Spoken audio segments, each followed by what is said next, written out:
Hello friends, इनथैल्पी of atomisation होता क्या है। तो चलो फ्रेंड, हम जो है आपको बताते हैं कि इनथैल्पी ऑफ एटोमाइजेशन होता क्या है। देखो, इनथैल्पी ऑफ एटोमाइजेशन, ये जो वर्ड है आपको इनथैल्पी, ये आपको समझ में नहीं आ रहा होगा। तो इसी का दूसरा नाम है इंग्लिश में ही इनथैल्पी। इसका मतलब होता है एनर्जी।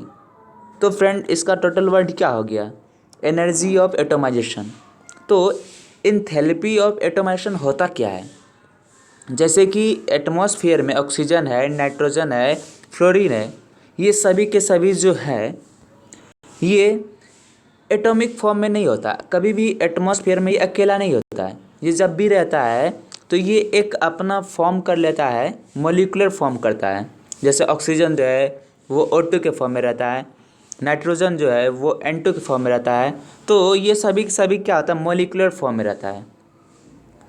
तो इन्हीं मॉलिक्यूलर फॉर्म से इसी को एटॉमिक फॉर्म में लाने के लिए जो हम एनर्जी देते हैं उसी को हम कहते हैं enthalpy of atomisation. For examples के लिए जैसे आयरन है, आयरन भी हमारे एटमॉस्फेयर में जो है मॉलिक्यूलर फॉर्म में रहता है, Fe6 के फॉर्म में रहता है।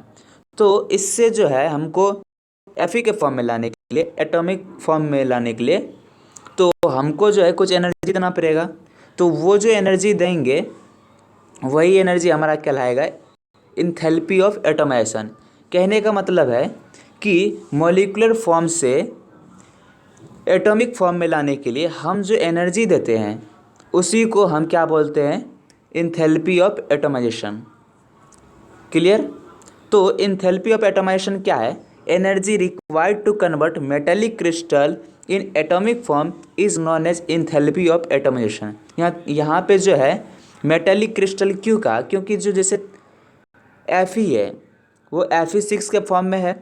तो Fe तो मेटल है, तो ये मेटालिक बॉन्ड से जुड़ा होगा। तो इस मेटालिक बॉन्ड को तोड़ेंगे तभी हम उसको एटॉमिक फॉर्म में ला पाएंगे। तो उसके लिए हमको एनर्जी देना पड़ेगा। इसीलिए यहाँ पे बोल रहे हैं convert metallic crystal in atomic form. ठीक, कहने का मतलब है कि जो एनर्जी हमको देना पड़ेगा एटॉमिक फॉर्म में लाने के लिए उसी को हम कहते हैं इनथैल्पी ऑफ एटोमाइजेशन।